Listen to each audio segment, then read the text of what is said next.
In this tutorial I will show you how to get the maximum dynamic range out of the Canon 7D using a feature called picture styles.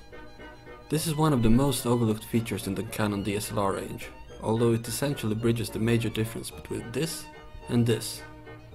The only real advantage that the red one has when it comes to visual quality is the RAW codec that allows it to get a much higher dynamic range out of the footage. Using custom picture styles, you can get very close to red raw dynamic range using your 7D or 5D Mark II. Let's start with a radical example. Here is a severely backlit clip of me looking pretty. I feel pretty, oh so pretty, I feel pretty and witty. As you can see, we have some severe overexposure on one side and underexposure on the other. Almost all the detail in the affected areas has been lost. Despite the incredibly beautiful subject, this is not a very good scene. Now this was filmed using the Canon standard picture style. Let's switch to one with a much higher dynamic range. As you can see, there is a massive difference in dynamic range. The over and underexposed areas actually have detail now. It is important to remember, however, that the point of increasing the dynamic range is not to get a good picture out of the camera directly, but to preserve the maximum amount of information. It is first in post, using color correction and grading, that you will actually make it look good. Now let's take a look at the theory behind it. The camera records the raw data from the sensor and uses an algorithm to determine which parts should be stored in the final compressed format.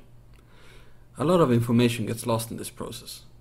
Canon has prioritized that you get good-looking clips directly from the camera, rather than enabling more flexibility in post-processing. This is where picture styles come in.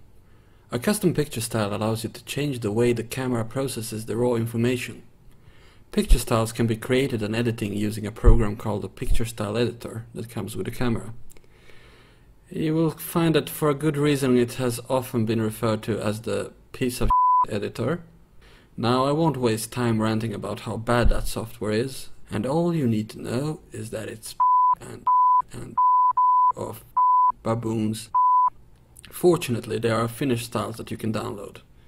They can be difficult to track down, as apparently most of the original creators have committed suicide, an inconvenient side effect of using the PSE.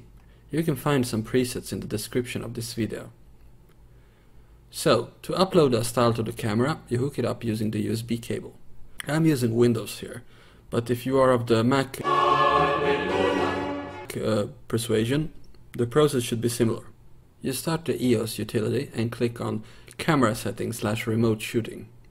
Make sure that the camera is in photo mode and not movie mode.